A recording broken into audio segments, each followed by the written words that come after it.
Unidos en Diálogo, un programa en el cual usted tiene la oportunidad de entender, comprender la problemática nacional, pero a la vez, a través del diálogo, buscar las mejores soluciones a estos problemas. Un país en el cual tiene la posibilidad de dialogar, de entenderse entre sí, la población y quienes elegimos para que nos gobiernen o que cumplan las funciones delegadas según nuestra Constitución de la República. Es importante entender que a través del diálogo podemos generar desarrollo en nuestro país, tanto social como económico. Pero si seguimos en ese problema de distanciamiento de familias y de la misma sociedad, vamos siempre con un camino al subdesarrollo permanente. Lamentablemente así es la realidad. Y hay un sector en el cual tiene dificultades casi permanentes. El pueblo sufre muchas veces porque no hay insumos médico-quirúrgicos para realizar algún procedimiento, pero con mucha más frecuencia sufre a diario por la falta de medicamentos esenciales para poder tener resolución a sus problemas de salud. O medicamentos que en realidad no tienen la calidad para poder ser utilizados realmente por el ser humano para que le resuelva el problema. Pero en este momento hay un conflicto que se ha venido postergando, luego alargando con un sector de salud. Comenzaron con auxiliares de enfermería, con profesionales de enfermería, con técnicos, etcétera, y ahora el problema con el gremio médico. No entendemos realmente por qué la Secretaría de Salud o el mismo gobierno se sienta a dialogar y busca las posibilidades de que el pueblo reciba la atención de salud que se merece, porque en este momento el pueblo no está recibiendo la atención de salud que se merece. En este contexto, sabemos siempre que el Colegio Médico ha abogado por que los problemas en el sistema de salud se resuelvan. Siempre ha tenido esa característica del diálogo y deja hasta el final las medidas de presión. Y para esto y abordar el tema a profundidad, tenemos de invitado al presidente del Colegio Médico de Honduras, al doctor Samuel Santos. Bienvenido, doctor Samuel Santos, a Unidos en Diálogo. Buenas noches, doctor Portillo. Es un placer y un alto honor para mí estar en su programa y poder intercambiar criterios, y lo felicito por esa introducción que acaba usted de hacer, porque precisamente la humanidad se ha desarrollado por las contradicciones, pero las contradicciones las ha resuelto a través del diálogo. Cuando dialogamos podemos entendernos. Nunca ha fallado la vieja escuela de la tesis, la antítesis y la síntesis para la solución de un problema, y el diálogo es la que nos lleva a la síntesis para poder encontrar los caminos y las vías de solución de cualquier conflicto que tenga la humanidad. Doctor Santos, ¿dónde nació usted y dónde estudió usted? Yo soy orgullosamente teleño. Nací en Tela, Atlántida. Estudié en Tela, Atlántida, en la escuela parroquial La Milagrosa, una escuela de curas que es en Tela, manejada pues por curas claretianos. Mi secundaria la hice en el Instituto Triunfo de la Cruz y posteriormente viajé a Tegucigalpa a estudiar medicina en la Universidad Nacional Autónoma de Honduras, y finalmente pues viajé a la ciudad de Guatemala a sacar mi especialidad en pediatría y luego una subespecialidad en neonatología. Doctor Santos, ¿cómo comienza usted el trabajo o la idea de empezar una situación gremial, una injerencia en el sistema gremial? ¿Cómo comienza ese gusanito en su vida?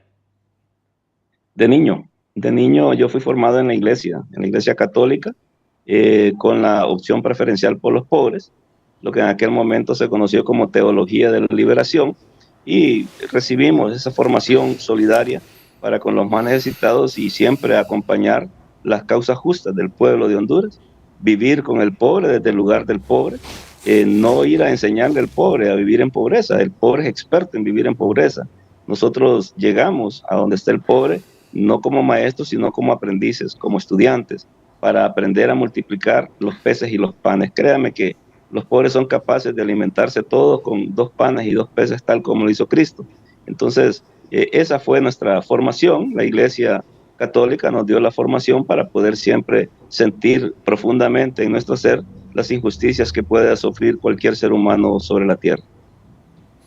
Y luego, ¿cómo usted forma parte del colegio médico? Se queda como presidente del colegio y luego nos puede manifestar qué ideas son las que usted manejó y actualmente maneja como gremialista, pero también como médico de lo que acaba de mencionar con lo de la pobreza para mejorar un sistema de salud como el de Honduras.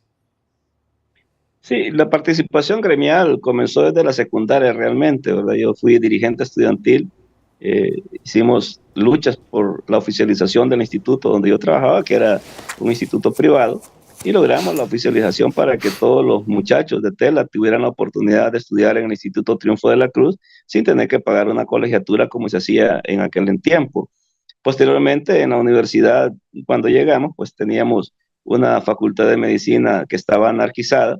Había la posibilidad de que cerraran la facultad de medicina. Habían quienes proponían que se cerrara por 10 años la facultad de medicina porque considerábamos que había muchos médicos en Honduras y no éramos ni 1.500 médicos en el país. Y ahí fue donde tuvimos esa participación estudiantil a través del Bloque Amplio Reivindicador en Medicina y logramos pues mantener abierta la facultad y logramos muchas cosas con los estudiantes universitarios en aquel tiempo. Fuimos miembros del claustro y del claustro pleno, el Consejo Universitario, estuvimos en la Junta Directiva de la facultad, fuimos dirigentes de la Asociación de Médicos, de Estudiantes de Medicina y Cirugía de Honduras, AENS, yo fui secretario general de la AENS, y desde entonces pues he tenido esa participación, y una vez que me gradué, participé gremialmente, más solo como dirigente. Yo participo ya en actividades meramente electoreras dentro del Colegio Médico de Honduras hasta hace 7 años. Yo no había participado nunca en los procesos electorales, me había caracterizado por ser un dirigente gremial, mas no aspiraba a estos puestos, y fue por invitación de la doctora Suyapa Figueroa que participo en una planilla de ella como vicepresidente al Colegio Médico de Honduras y fui electo, ¿verdad? Y hasta la fecha, pues hice 2 periodos de vicepresidente y este es mi primer periodo como presidente del Colegio Médico de Honduras. Esto, doctor, de la problemática de salud. Es importante que la población entienda cuántos años estudió usted, por ejemplo, y muchos médicos, primero para ser doctor en medicina y cirugía, luego para sacar su especialidad y luego su subespecialidad. Sí, como usted sabe, doctor Portillo, la carrera de medicina es la más larga de la universidad, el pensum más largo, ¿verdad? Son mínimo 8 años de estudios para pregrado y graduarse de médico general, luego tiene que hacer 4 años de estudios ahora para la especialidad básica, ¿verdad? En el caso mío, la pediatría, y posteriormente hice 2 años más de su especialidad, ¿verdad? Entonces, no, estos son solo de estudios universitarios, pues más de 12 años de estudios universitarios para llegar a ese nivel. Muy interesante la carrera de medicina. Yo creo que es algo muy beneficioso para cualquier ser humano que quiera servir a la humanidad. Lo hemos logrado, hemos llegado hasta esta edad sirviendo a los más necesitados de Honduras. Nos hemos mantenido en el Hospital Nacional Mario Catarino Rivas, en la unidad de cuidados intensivos neonatales, y nos sentimos muy contentos de haber hecho el esfuerzo por haber estudiado. Lógicamente, los médicos nos graduamos después de los 30 años, cuando nuestros compañeros que estudiaron Derecho, Ingeniería, Arquitectura, ya tienen la vida resuelta. Nosotros apenas empezamos a trabajar y insertarnos en el mundo laboral del trabajo. En el problema de salud que ha existido, el colegio médico siempre ha tenido la característica de plantear soluciones, no a este gobierno, sino que a todos los gobiernos que han pasado y, por supuesto, lo que se trata es de dialogar y de que el pueblo hondureño tenga el servicio de salud que se merece. ¿Cómo va ese proceso el Colegio Médico de Honduras con el actual gobierno? Nosotros desde que cuando comenzó el actual gobierno le ofrecimos a la presidenta entregarle en un acto especial nuestro proyecto, nuestro plan de gobierno que surgió de la plataforma por la defensa de la salud y la educación. Sin embargo, no tuvimos respuesta. La respuesta ha sido tardía. Hasta hace unos 2 meses recibimos la invitación para participar en una mesa técnica que han formado ahorita para crear una propuesta de ley de salud. Digo tardía porque el gobierno ya está en su último año, ¿verdad? Entonces va a ser difícil que pueda implementar cualquier cambio en la salud. Nosotros, como usted bien lo dice, el Colegio Médico siempre ha propuesto y siempre ha mantenido la tesis de que la salud no es un gasto, es una inversión. Y las inversiones necesitan dinero y siempre hemos sido del criterio de que todos los gobiernos, incluyendo los militares, no le dieron importancia a la salud pública, la abandonaron y nunca le han dado el presupuesto necesario para poder darle al pueblo de Honduras la atención de calidad que se merece. Entonces, si yo tuviera que medirle en los 4 años la comunicación que hemos tenido con el gobierno central, pues de 4, solo unos meses, 2, 3 meses hemos tenido de contactos directos con los representantes de esta mesa, de esta junta y mesa técnica que se formó hace unos meses para poder establecer una ley de protección social. Ya tardíamente, como le digo, yo creo que le va a tocar al próximo gobierno poder generar esa nueva ley. ¿Cree usted conveniente entonces en este sentido de empezar a reunirse con los aspirantes a la presidencia para que desde este tiempo tengan la posibilidad de comprender, de entender y hacer que el pueblo hondureño presione también a los candidatos y a los que vayan a formar parte del próximo gobierno que tomen en cuenta las sugerencias para resolver la problemática de salud que ha sido permanente, como usted mismo dice, ni a ni un tan solo gobierno le ha importado el sistema de salud y de hecho más bien va en deterioro permanente? Totalmente de acuerdo con usted. Yo creo que los candidatos deberían estar interesados desde mucho tiempo atrás en los problemas sociales. El desarrollo social de un país se mide por el acceso a la educación, por el acceso a la salud, acceso al trabajo, a la vivienda digna, al agua potable. Si no tenemos esas condiciones, no hay desarrollo social. Entonces, si tenemos candidatos que no entienden los criterios de desarrollo social, entonces tenemos candidatos que no van a ser buenos presidentes. No necesitamos políticos. Político cualquiera, hombre es político. El hombre es un animal político. Pero para asuntos de gobernanza necesitamos estadistas, estadistas que entiendan que la salud no es un gasto, que es una inversión y que esa inversión requiere de la atención primaria de los gobiernos para poderle dar todos los fondos necesarios para poder resolver los problemas que aquejan a la mayoría de nuestra población. Yo ponía hoy un ejemplo a otros medios de comunicación que nosotros creemos que tenemos suplidas las necesidades en los hospitales del Estado y no es así. Vaya, Dios no lo quiera, pero si alguien de nosotros sufriera un infarto, usted sabe que en ningún hospital del Estado, nacional o regional, tenemos la capacidad de hacer un cateterismo cardíaco, que es un procedimiento ahora sencillo en los hospitales del primer mundo, pero en Honduras no tenemos esa posibilidad de ofrecerle a alguien un cateterismo cardíaco y eso cuesta mucho dinero. A nivel privado, pues tendríamos que tener un poquito más del 500.000 de lempiras, cualquier cirugía cardíaca. Igual ocurre con los enfermos renales, con los diabéticos y muchos de los medicamentos que los pacientes tienen que utilizar en los hospitales del Estado, ellos lo compran de su bolsillo porque muchas veces no hay hilo, no hay algodón, muchas veces no tenemos el yeso para una fractura, muchas veces no hay antibióticos para la infección que tiene nuestro familiar o uno mismo y por lo tanto de cada lempira que se invierte en la recuperación de la salud, por lo menos el paciente o los familiares aportan casi más del 60% de lo que se necesita, es decir, más de 60 centavos por cada lempira que se gasta en la recuperación de la salud. No, recientemente en diciembre, prácticamente creo que fue el 24 de diciembre, falleció un maestro nuestro, que usted lo debe haber conocido muy bien, al doctor Guillermo Ayes Carías, quien falleció en la emergencia del Hospital Escuela porque ni siquiera había para poderle hacer los gases arteriales. Mandaron a los hijos a comprar hielo a la pulpería, a saber dónde, ahí por el Hospital Escuela, a comprar jeringas. O sea, lo que usted está diciendo, doctor, ¿cómo ve, por ejemplo, este caso tan real y tan crudo que sucedió incluso hasta con un médico formador de médicos. Lamentable, lamentable lo que pasó con el doctor Ayes Carías, un hombre que confiaba mucho en el sistema de salud porque él formó a los que ahora trabajamos en los sistemas de salud.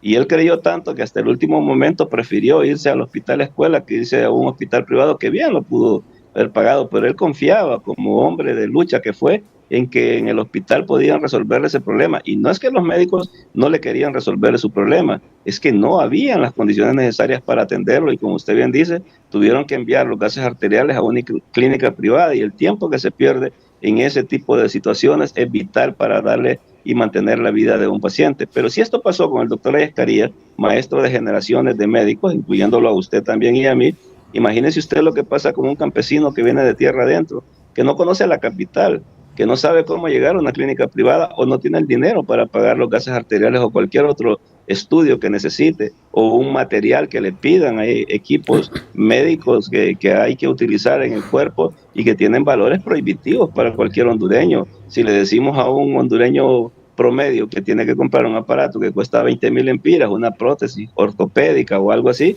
pues prácticamente le estamos diciendo que no se va a operar nunca. Y eso es el problema de no estar invirtiendo en la salud pública. Por eso, nosotros desde el Colegio Médico hemos estado insistiendo en que el presupuesto general de la República debe ser el 12% para salud pública. Este año hubieran sido 52,000 millones de lempiras los que corresponderían a salud pública. Se asignaron únicamente 29,200 millones de lempiras, con un déficit presupuestario de más de 20,000 millones de lempiras. Por eso, en esta asamblea informativa nosotros enarbolamos como primer punto que se haga un aumento al presupuesto de salud hacia el 12%. Y esto debe interesarle a todos los hondureños porque a todos les va a beneficiar. Nosotros no solo estamos viendo por los médicos, estamos viendo por los pacientes. Yo creo que la señora ministra va a entender este mensaje y ella también nos va a acompañar en esa exigencia, en esa reivindicación de que se aumente el presupuesto para salud pública. Yo creo que ahí cualquier hondureño nos va a apoyar. Nosotros creemos de que si tenemos una buena inversión en salud,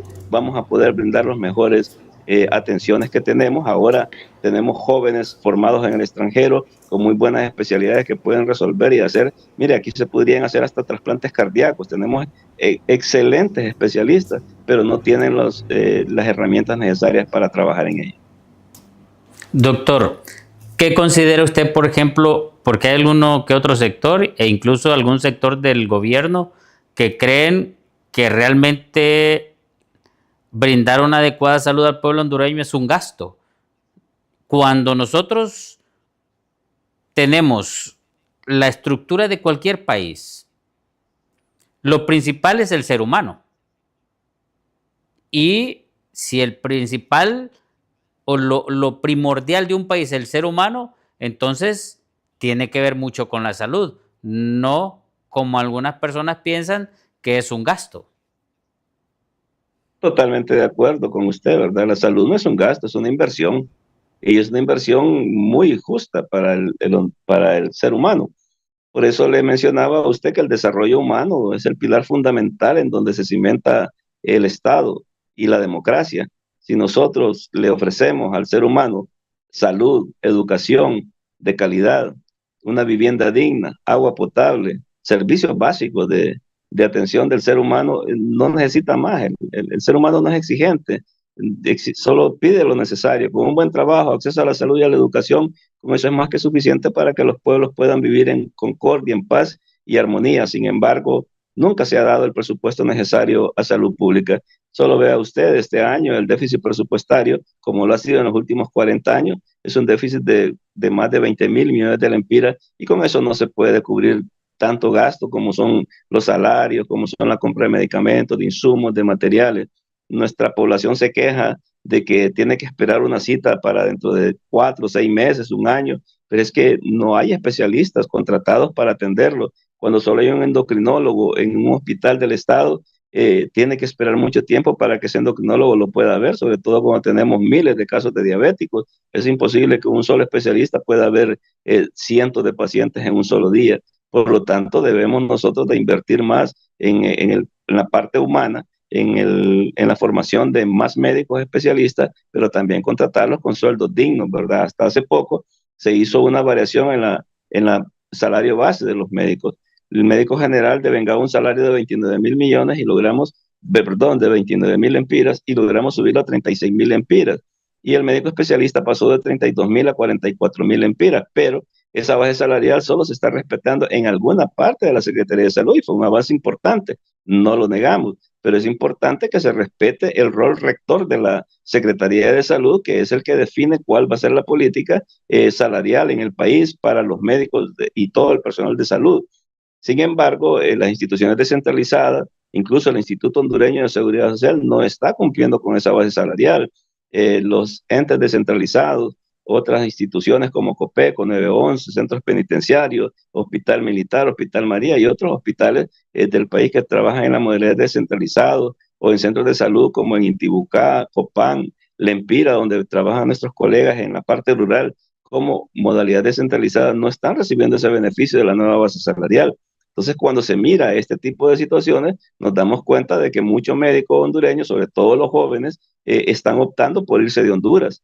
Prefieren irse a Europa porque ya les ofrecen una mejor vida, les ofrecen mejores salarios y estamos teniendo ese éxodo de jóvenes que se están yendo para Europa, para México, para Estados Unidos y otras partes del mundo y se están quedando. Tenemos muchos colegas que les está yendo muy bien en Inglaterra, les está yendo muy bien en España y últimamente les está yendo muy bien en Alemania. Eso no es bueno, no es una buena noticia, es bueno para ellos quizá, pero no es bueno para el país. Cuando hay fuga de cerebros, cuando hay fuga de inteligencia, el país no se puede desarrollar.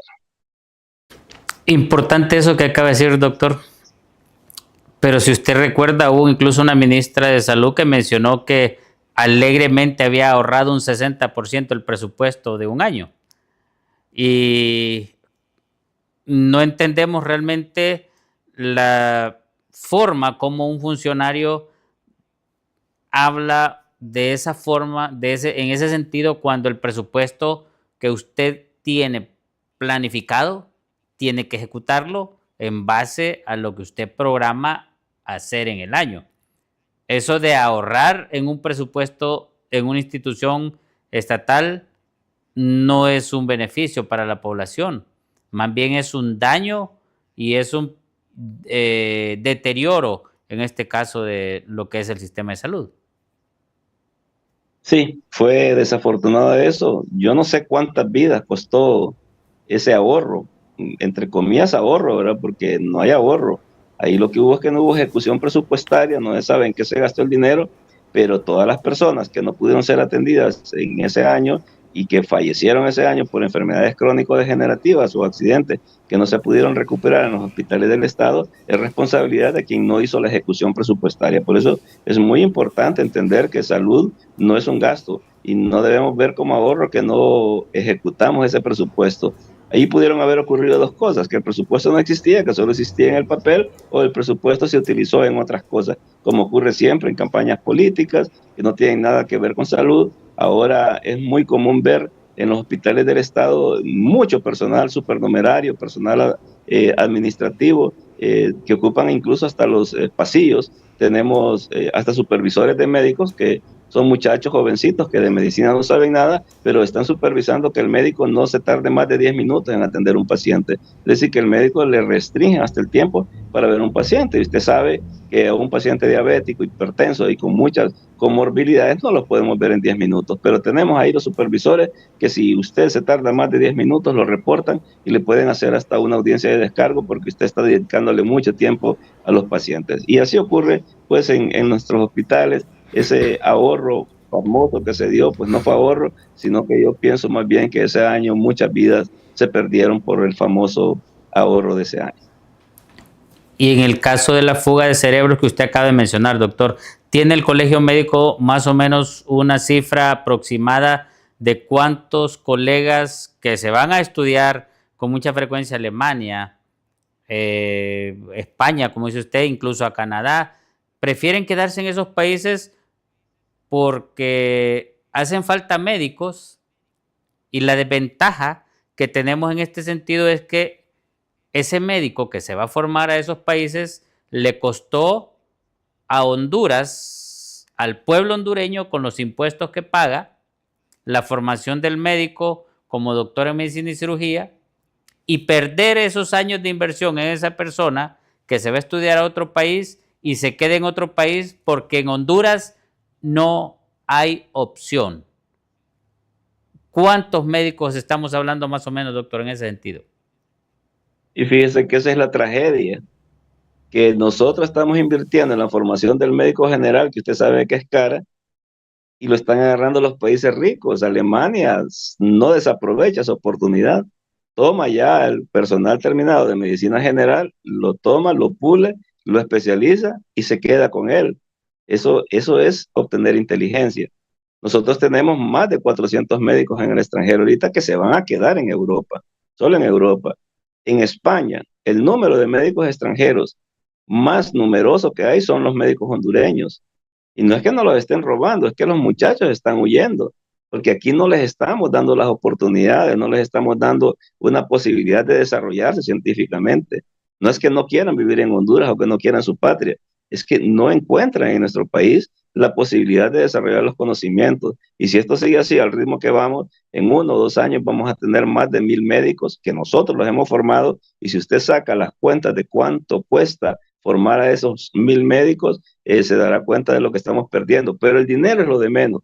Lo que estamos perdiendo es la inteligencia, inteligencia que no vamos a recuperar nunca, porque estos muchachos no van a regresar al país, no van a venir a formar parte de los trabajadores del Estado, porque aquí se les negó la oportunidad y ellos le van a trabajar a quien sí los ha acogido y les está dando una oportunidad de empleo digno, y van a desarrollar un país que ya está desarrollado en el caso de España, Alemania e Inglaterra. Pero sí, esos países están ahorrando mucho en la formación del médico general, y los países pobres somos los que estamos pagando por esa formación de esos médicos generales. Pero qué bien, qué bueno que estos países tengan líderes inteligentes, líderes que saben gobernar un país y están haciéndolo bien para su pueblo. Mas no, nosotros no tenemos esos líderes, esos estadistas en Honduras que sean capaces de entender esta realidad y crean las condiciones necesarias para tener ese estado de bienestar que deberíamos de tener. Pausa, pero cuando retornemos, doctor, vamos a profundizar un poquito en eso, porque sí es doloroso saber que compatriotas nuestros preparados en Honduras, y como dice usted, gobiernos inteligentes los acaparan y los dejan, porque países pobres de mentalidad de nuestros gobernantes tienen ese deseo o ese prurito o esa picazón de no entender la importancia de la salud del pueblo y lo que implica generarle salud al pueblo teniendo personal, equipo médico quirúrgico, medicamentos disponibles para poder salvarle la vida a las personas. Y también vamos a profundizar sobre los problemas que están acarreando, en primer lugar, lo de los médicos residentes, que no sabemos porque a ellos tampoco se les ha informado si es realmente la Secretaría de Salud que no quiere hacer las cosas bien, la Universidad Nacional Autónoma de Honduras o el Instituto Hondureño de Seguridad Social, que no quieren resolver ese problema de los médicos residentes. Y después, por supuesto, abordamos la otra parte de la problemática del gremio de salud, que implica lo que ya sabemos el día de hoy, que usted lo va a oficializar, se supone, la convocatoria para continuar con la asamblea informativa del Colegio Médico. Quiero recordarles antes de irnos a la pausa también lo que son las redes sociales. Estamos en TikTok, YouTube, Facebook y también Instagram. Pero también usted puede vernos a través de la plataforma del canal, como es cn51hn.com, que usted la puede ver en cualquier parte del mundo a través de su celular o su computadora. Solo coloca cn51hn.com, le da clic en su celular o le da clic en su computadora y usted ve en tiempo real lo que está sucediendo en el canal 51. Y también, si usted quiere hacerse amigo de Canal 51 y de Unidos en Diálogo, puede escanear lo que es el código QR que aparece en pantalla. Vamos a la pausa, ya retornamos con ustedes. Unidos en Diálogo, un programa en el cual usted tiene la oportunidad de enterarse de la problemática nacional. Hoy estamos abordando un tema crucial, y es crucial porque tiene que ver con la vida del ser humano, tiene que ver con la vida de nuestra población hondureña. La problemática que acarrea el sistema de salud de nuestro país, no de este gobierno, y es lo que queremos que entiendan los personeros del gobierno. No se trata un simple prurito, un simple ganas de molestar. Este problema de salud viene de años, pero el problema es que pasa gobierno y este gobierno ya va a terminar apenas a 7 meses de que termine y no han hecho absolutamente nada para resolver el problema de salud. Se mencionaba que van a dejarnos 7 hospitales.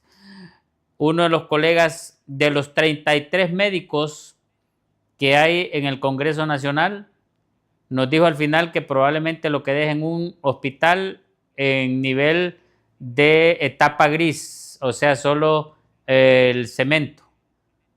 Habría que ver cómo está la situación, doctor, porque lamentablemente Honduras sufre y como dijo usted en su momento, el costo de todo esto es, y ahí sí es costo, la vida de los hondureños y las hondureñas que se pierden simple y sencillamente por medicamentos de mala calidad, porque no hay insumos, porque se postergó la cirugía de X, Y o Z patología que está afectando a la persona que la necesita. Desde lo que es una cirugía prostática para los hombres hasta una cirugía de ovario o de un cáncer de matriz que son frecuentes o de mama en las mujeres. Y no digamos que no hay medicamentos para su quimioterapia o radioterapia cuando necesitan. O sea, esa es la realidad que estamos viviendo en Honduras. Y repito, no es crítica para este gobierno, pues si apenas ya le quedan 7 meses para que se vaya, pasaron 3 años y fracción y no hicieron nada, los anteriores tampoco hicieron nada, y los anteriores de los anteriores tampoco. La situación de salud es crítica, realmente. El Colegio Médico de Honduras propone soluciones. Doctor Santos, ¿qué soluciones se proponen, por ejemplo, para esta fuga de cerebros que se nos van nuestros compatriotas? ¿Qué soluciones propone el Colegio Médico para que ya no sigan presentándose este tipo de incompetencias, si se quiere decir, que no se sabe al final de cuentas si es la universidad, si es el Seguro Social, si es la misma Secretaría de Salud, que mantiene en paro prácticamente a los hospitales con el daño que se les hace a los médicos residentes y anteriormente a las profesionales de enfermería, anteriormente a las auxiliares y en su momento a los técnicos? ¿Qué propone el Colegio Médico ante esta problemática permanente del sistema de salud, doctor Santos? La propuesta del colegio desde hace tiempo es del criterio de que tenemos que participar todos los actores, ¿verdad? La universidad es un actor fundamental, es la que forma a los médicos y necesita una reforma curricular, una reforma que forme médicos para la atención primaria en salud. Nosotros no... Entonces necesitamos esa atención primaria en salud que vaya al barrio, a la colonia, a la aldea, al caserío y prevenir la enfermedad. Eso es para un país del tercer mundo. Sin embargo, la universidad se ha quedado estancada en los años 70 y 80 pensando en las grandes moles hospitalarias. Todavía se cree que entre más grandes los hospitales que se tienen, mejor el sistema de salud. Y no es así. Costa Rica, por ejemplo, no tiene moles hospitalarias gigantescas que nos dejen a nosotros boquiabiertos por su tamaño. No, son hospitales realmente sencillos, humildes, pero con todo lo necesario, ¿verdad? Con los especialistas que necesita. Pero los centros de salud primaria están bien equipados, las clínicas periféricas están bien equipadas. Y comparo Honduras con Costa Rica, no lo estoy comparando con México, ni ningún país del primer mundo, lo estamos comparando con Costa Rica, aquí mismo en Centroamérica. Entonces nuestra propuesta ha sido esa, ¿verdad? De que se haga una reforma curricular y definamos cuál es el médico que queremos. No podemos seguir con eso de tener médicos de 8 años de formación, pero gran parte de ese tiempo se pierde en clases de primero y segundo año que no tienen nada que ver con el quehacer médico. Tenemos que estar llevando clases de español, no recuerdo si usted se acuerda cómo se llamaban las otras clases que llevábamos en el PEC, ¿verdad? O CUEC, que se llamaba en aquel tiempo, que nos hicieron perder 2 años de formación académica en medicina. Aquí nomás en Guatemala, en la misma Costa Rica, un médico egresa a los 5 o 6 años, es decir, se egresa 3 años antes que nosotros de médicos generales y por lo tanto ellos entran más jóvenes a la especialidad. Y lo segundo es que una vez que se ha hecho esa reforma curricular, el gobierno de Honduras tiene que invertir en más dinero para poder formar más personal calificado y especialista. Y una vez que éste haya egresado de su formación académica, tenga seguro el empleo que va a tener, porque no hay que engañarse. Yo creo que el pueblo comete un error al creer de que el médico está obligado a trabajar como un sacerdote o como un monje budista que lo hace únicamente por autoflagelarse, ¿verdad? El médico también tiene familia, el médico tiene hijos, hijos que tiene que educar, tiene una hipoteca de casa que pagar, tiene que comprar alimentos, es decir, tenemos las mismas necesidades que cualquier hondureño. Entonces, no es que el médico tenga que autoflagelarse, vivir en la pobreza y en la miseria, porque nadie le va a sostener y darle salud y educación a sus hijos. Entonces, esto pasa por una reforma curricular en la universidad. Por ejemplo, yo le podría mencionar a usted, la Universidad Nacional Autónoma de Honduras hace un examen de admisión y le da, por ejemplo, 150 cupos a la Universidad Nacional Autónoma de Honduras para estudiar medicina. Sin embargo, las universidades privadas no tienen cupo. Y ahí es donde se genera un problema. Estamos generando una gran cantidad de médicos porque no les están dando a ellos ese examen de admisión como lo están haciendo en la Universidad Nacional Autónoma de Honduras. Y tenemos ahora más médicos egresados de las universidades del sector privado que la Universidad Nacional Autónoma de Honduras, y en algún momento van a ser tanta la minoría de que casi todos van a ser egresados de las universidades privadas. Y no es que sea malo tener universidades privadas, pero creemos nosotros que las oportunidades deben ser iguales. Si son 150 cupos para la Universidad Nacional Autónoma de Honduras, pues deberían ser 150 cupos para cada universidad privada que tenga también la carrera de medicina, pero no podemos tener 1,000, 3,000 médicos estudiando medicina porque eso también va a generar una carga grandísima en un país tan pobre como Honduras. Nosotros estamos produciendo más médicos proporcionalmente que México, y México tiene más de 200 millones de habitantes, pero nosotros estamos egresando más médicos que México. Entonces, ¿cómo vamos también a asegurar que vamos a poder contratar a todos esos médicos? Es imposible que lo vayamos a hacer. Por eso es importante la reforma curricular y que lleguemos a acuerdos. Sin embargo, las invitaciones que le hemos hecho al señor rector, solo desde la FECOPRUS, la Federación de Colegios Profesionales Universitarios de Honduras, le hemos mandado 4 invitaciones para reunirnos y hablar de estos temas, y el señor rector no se ha dignado a contestar de una sola carta, ni siquiera por cortesía, por ser la mayoría de los miembros de FECOPRUS egresados de la Universidad Nacional Autónoma de Honduras, nos ha contestado las invitaciones que le hemos hecho por escrito. Entonces, es lamentable que a veces llegamos a un puesto público y ese puesto público pues nos hace perder conciencia del suelo, nos hace pensar de que estamos por encima de los demás, que somos más inteligentes que ellos, y nos alejamos, ¿verdad? Nos alejamos de esa realidad, lo cual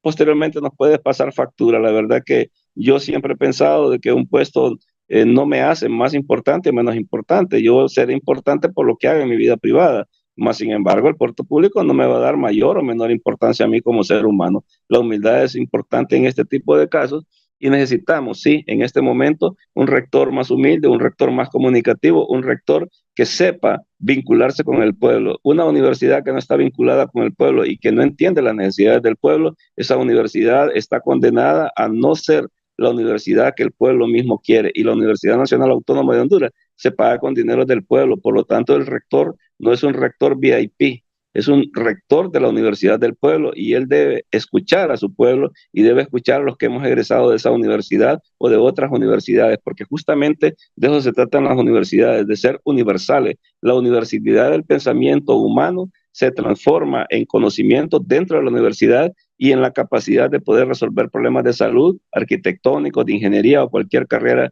que se pueda cursar en una universidad. Doctor, pero se menciona que el rector aspira a ser candidato presidencial en las próximas elecciones del 2029. No sé, la verdad no he escuchado nada de eso, pero un rector de una universidad que se desvincula con su pueblo difícilmente tiene la capacidad de gobernar un país.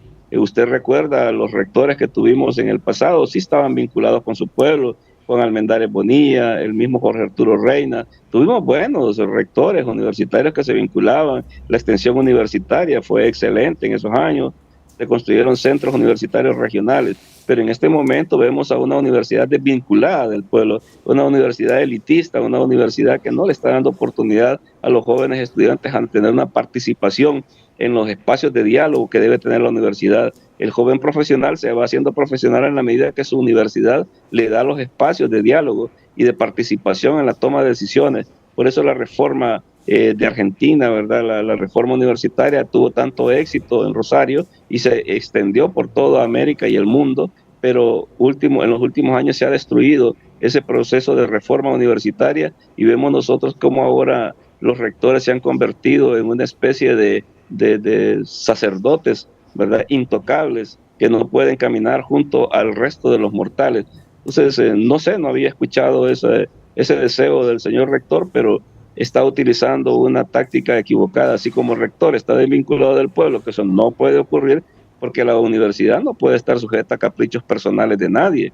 La universidad es eterna, la universidad es indestructible, pero la universidad es del pueblo.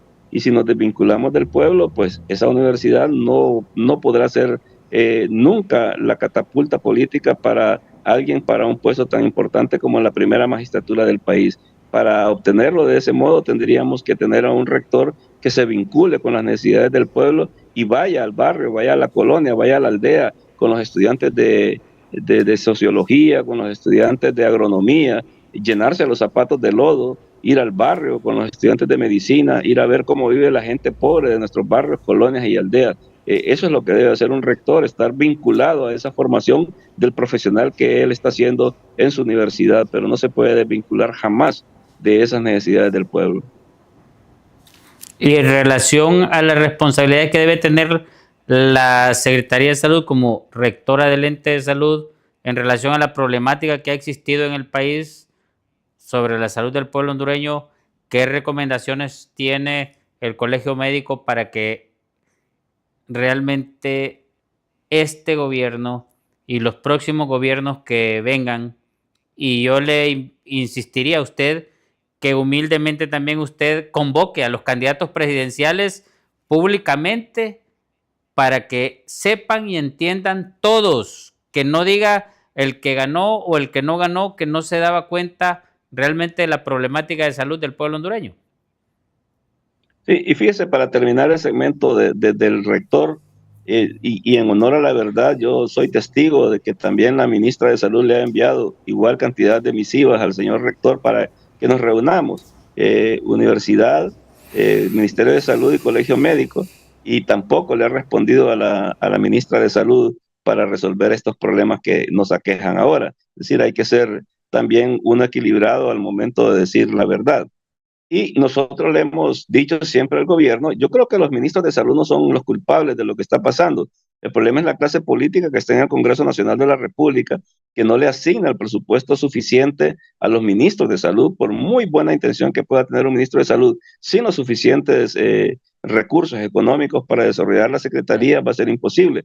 Hoy me preguntaban a mi doctor, y si usted fuera ministro de salud, bueno, le doy yo para ser ministro de salud, tal vez no estoy preparado, pero tengo los conocimientos así muy básicos, pero lo primero que diría es que necesito que me den el 12% del presupuesto general de la República para tener los presupuestos necesarios para desarrollarlo. Y si no se lo dan, bueno, entonces no acepto el cargo, así de sencillo, ¿verdad? Uno debe también saber decir no en algunos momentos, y si no le dan a usted las herramientas necesarias y el dinero necesario para desarrollar un trabajo, pues lo más sensato es decir no a ese puesto.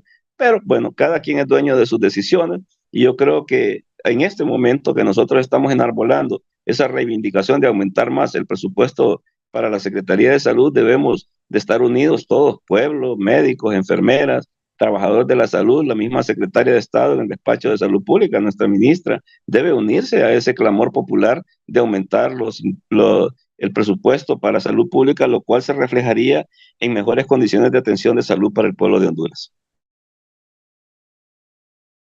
¿Al Seguro Social, doctor? El Seguro Social, que es una entidad semiautónoma, pero en este momento coyunturalmente dirigida por la misma persona, la doctora Carla Paredes, que es la ministra de Salud, tenemos ahí algunas diferencias. Mire usted qué curioso, en la Secretaría de Salud sí se cumple con las vacaciones profilácticas, con los compañeros que están en las horas nocturnas, pero no se le da a los que están de guardia. Como se hace en la Secretaría de Salud. La nueva base salarial no se está cumpliendo en el Instituto Hondureño de Seguridad Social y eso hace que muchos médicos no quieran ahora trabajar con el Instituto Hondureño de Seguridad Social y estamos teniendo pero muchos médicos especialistas que nos están renunciando al Instituto Hondureño porque el sueldo que están recibiendo de un médico subespecialista, póngale usted un neurocirujano, que tarda 14, 16 años en egresar de neurocirugía y le ofrezcan un salario de 32,000 lempiras, o un cardiólogo con especialidad en hemodinamia, no va a trabajar por 32,000 lempiras porque eso no representa nada en todo lo que él tuvo que invertir para formarse como tal y por lo tanto debe trabajar a nivel privado, ¿verdad? No es que no quiera el pueblo de Honduras, es que el pueblo de Honduras está pagando sus impuestos, pero las autoridades no se dan cuenta que la inversión que se necesita para tener un médico de esa especialidad es grande. Por eso usted mira que en los países desarrollados se paga muy bien al médico, a la enfermera, porque son carreras muy difíciles, técnicamente difíciles, y por eso vemos que el médico costarricense, por ejemplo, vive en mejores condiciones que el médico hondureño, pero es que los gobernantes costarricenses saben de que deben tener bien pagados a sus trabajadores de la salud, porque a ellos le debe la salud y la vida de los atendidos. ¿Cómo podemos evitar que nuestros cerebros sigan fugando del país y se queden especialistas o especialidades que en realidad necesitamos? Usted mismo dijo cardiólogo intervencionista para un cateterismo. Necesitamos endocrinólogos, que casi no hay en el país, con aproximadamente más de 1,5 millones de pacientes diabéticos. Cardiólogos que puedan manejar pacientes complicados por problemas de hipertensión y cardíacos, que aproximadamente andan también en 1,5 millones de personas en el país. O sea, ¿qué estamos hablando de esto, doctor? Y la situación que, por ejemplo, nos quieren decir que los médicos cubanos nos van a resolver el problema de salud en el país. ¿Cómo están esos contrastes realmente de los médicos que se nos fugan con mejores oportunidades a otros países desarrollados y con lo que está sucediendo con la traída de médicos cubanos a nuestro país para desplazar médicos hondureños, y eso que algunos de ellos no son médicos, los que vienen de Cuba? Sí, es un sinsentido, ¿verdad? Nosotros lo hemos denunciado públicamente. Mientras nosotros le negamos la oportunidad de trabajo al médico hondureño, estamos abriéndole las puertas a médicos extranjeros. No tengo nada contra ningún médico de la tierra. Yo creo que todos los médicos en la tierra fuimos formados con amor a la humanidad y queremos, pues, curar la enfermedad. Yo, en eso, como médico, yo no tengo ninguna duda. Yo no veo un factor ideológico ni político con ningún médico de la tierra. Creo que podemos entendernos. Los médicos sabemos cómo fuimos formados y cualquier médico sobre la tierra, si es una buena persona, va a ser un buen médico. Pero voy a sonar trillado y responderle a lo de Costa Rica. ¿Cómo podemos nosotros evitar de que se vayan los cerebros? Pues lo que hizo Costa Rica en los años 50 y lo sigue haciendo, que mandó a formarse a sus especialistas al extranjero y les aseguró un trabajo digno en Costa Rica. Todo costarricense que se iba al extranjero a sacar su especialidad, cuando regresaba, el Instituto Costarricense de Seguridad Social, la Caja Costarricense, le tenía asegurado su trabajo y todavía hoy día todo médico especialista con su especialidad de alta especialidad tiene asegurado un trabajo. Pero eso sí, la Universidad de Costa Rica sabe cuántos médicos debe de egresar por año para no entrar en un desfase y tener tantos médicos desempleados. Y ahí es donde entra la universidad. La universidad tiene que tener esa reforma curricular. Y para que hablemos de reforma curricular, para que nosotros hablemos de cuántos médicos necesitamos egresar al año y no entrar en esa gran cantidad de médicos, nosotros ahorita ya tenemos 22,000 médicos en Honduras. Sería imposible que el Estado de Honduras pueda contratar a todos esos médicos. Eso lo entendemos. Pero si seguimos a este ritmo, en 5 años vamos a ser cerca de 30,000 médicos porque las universidades privadas están egresando muchos médicos sin responder sin responder de ninguna manera a un criterio que responda a las necesidades del pueblo de Honduras. Por eso es importante de que exista esa reforma curricular y sepan las universidades cuántos médicos al año se deben egresar de nuestras universidades. Mientras nosotros sigamos egresando médicos sin un plan de salud, esto se va a convertir en un problema dentro de 5 a 6 años y va a ser una situación bastante lamentable. Nuestros muchachos se van a seguir yendo. Lo que estamos haciendo nosotros es solo formando médicos generales para que se vayan a los países del primer mundo y eso es bastante caro. Doctor, y si no hay unión, no hay diálogo entre estos sectores que usted acaba de mencionar, ¿cómo va a esperar el pueblo hondureño que se resuelvan sus problemas de salud con las especialidades, subespecialidades que necesitamos? O sea, si usted acaba de mencionar que es casi imposible dialogar con el rector de la Universidad Autónoma de Honduras y hasta hace un par de meses con el gobierno, ¿cómo vamos a poder darle a entender a estas entidades y a estas personas que están ahí con nuestros impuestos, o sea, que son nuestros empleados también, y que entiendan que tienen que sentarse a dialogar para resolver estos problemas que Honduras necesita sin más pérdida de tiempo, que se resuelvan lo más pronto posible? Bueno, en honor a la verdad, solo es uno de los actores que no se quiere sentar a dialogar. Y ya se lo plantea usted, que es el rector de la universidad. Me consta de las notas que ha enviado la ministra de Salud, porque nosotros también concomitantemente hemos enviado esas notas a la rectoría de la universidad y la respuesta tanto para la Secretaría de Salud como para FECOPRO y el Colegio Médico de Honduras ha sido la misma, un silencio sepulcral por parte de la rectoría de la universidad. Entonces, por eso le decía que un rector desvinculado de la realidad no puede estar haciendo un buen trabajo. Y en esto nosotros sí resentimos la situación que está llevando el señor rector de la universidad y creemos de que no se puede dialogar porque él no quiere dialogar. Si lográramos revivir la comisión tripartita como era en el pasado, donde sacaron al colegio médico y por eso no hay espacios de diálogo ahora donde se puedan resolver problemas como los de las residentes, estaríamos nosotros en otra situación, pero quedaron como comisión bipartita, universidad, Ministerio de Salud. Pero resulta que ahora el señor rector ni siquiera le responde las cartas a la Secretaría de Salud, a la ministra de Salud no se las responde y eso yo soy testigo, yo sé que eso ha pasado porque a nosotros también nos ha pasado. Es importante que alguien, no sé quién está y pueda decirle al señor rector que tiene que reunirse con los sectores involucrados en el desarrollo de la salud pública de Honduras porque la universidad es la que forma a esos profesionales y necesitamos una reforma curricular y un plan nacional de formación de médicos y saber cuántos médicos necesitamos y qué clase de médicos necesita Honduras. Y eso tiene que pasar por la Universidad Nacional Autónoma de Honduras.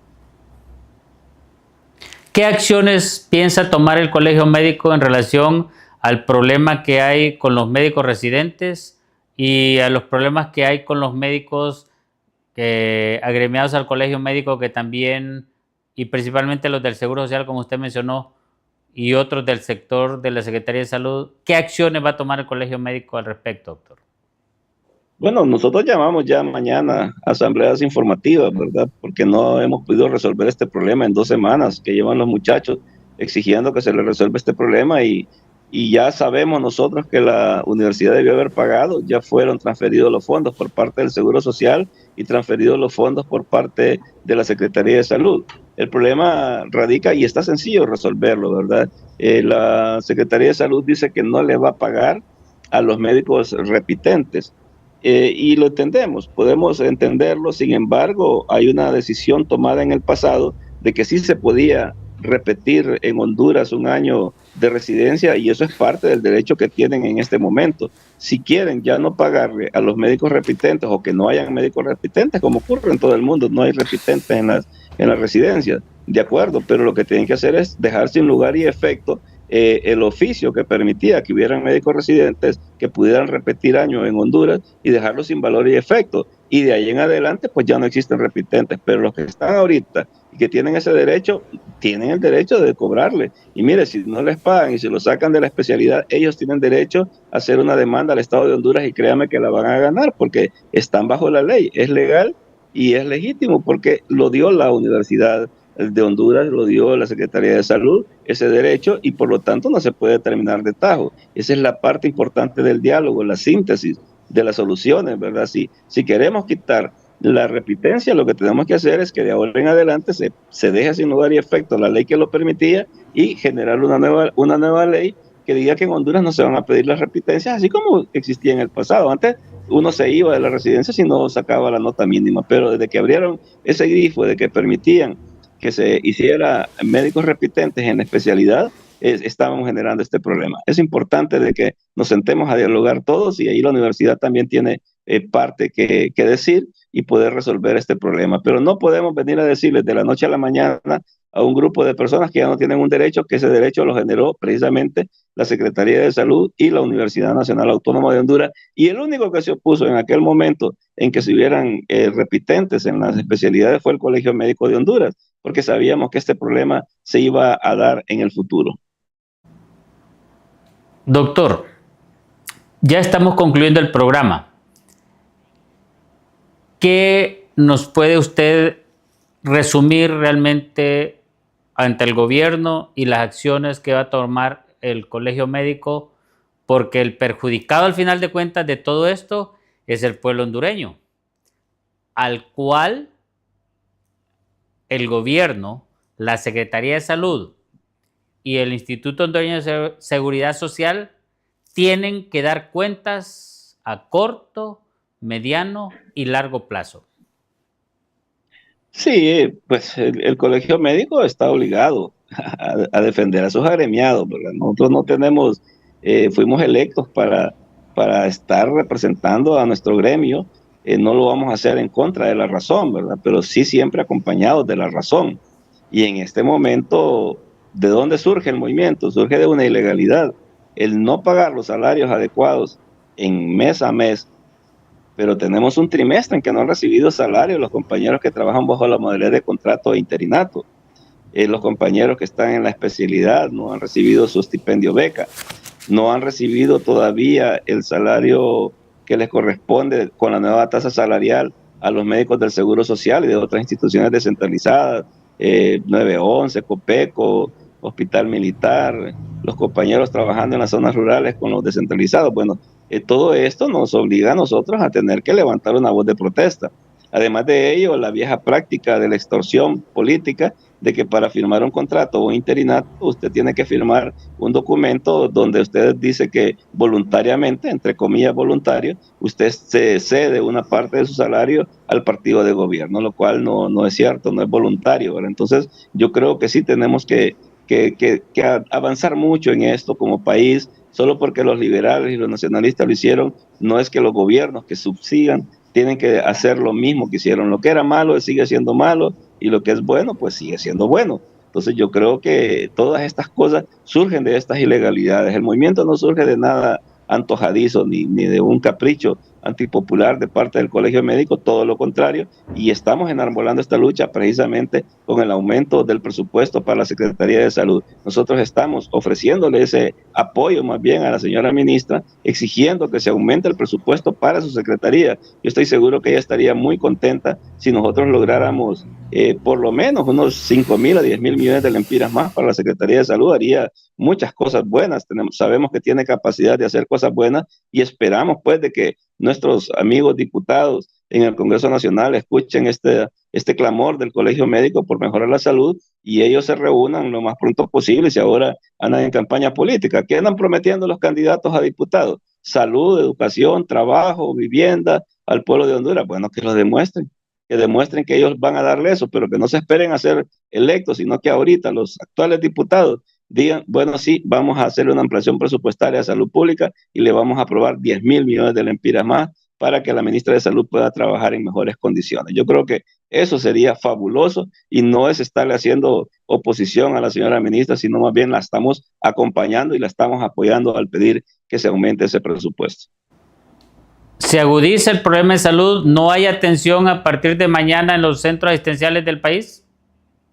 Desafortunadamente, y como siempre, quien paga las consecuencias son los más pobres, pero los pobres son los que han estado pagando las consecuencias de no tener presupuesto, porque se han suspendido cirugías porque no hay hilo de sutura.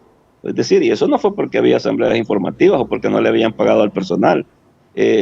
Esto surge desde hace mucho tiempo, como le digo.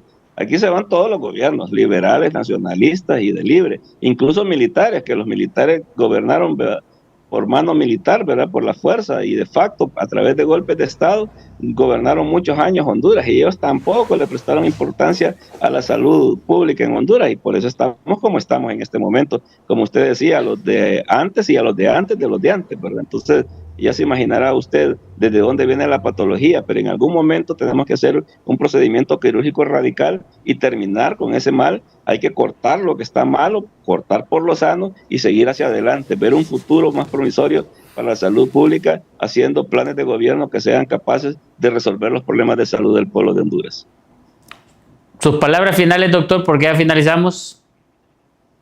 Llamar al pueblo hondureño a que se una a esta lucha del Colegio Médico de Honduras exigiendo más presupuesto para la salud pública de Honduras. Esto se va a ver en beneficio de todos, ¿verdad? No es posible que tengamos tan poco dinero para la salud pública. Tenemos que exigir mayor participación del presupuesto general de la República para salud pública, no solo para salarios, sino también para compra de medicamentos, insumos y materiales y los hondureños puedan ser atendidos. El llamado no solo es a los médicos, es llamado a todos los trabajadores de la salud y a todos los pobladores de Honduras. Incluso invito a la señora ministra para que nos acompañe en esta lucha de exigir una ampliación presupuestaria para la Secretaría de Salud y resolver los diferentes problemas que tenemos en este momento. Muchas gracias, doctor. Quiero manifestarle lo siguiente. Para nosotros, creemos que el diálogo sincero y la participación ciudadana son las herramientas clave para construir un futuro más justo y próspero para todos y cada uno de nosotros los hondureños. Hasta el siguiente programa.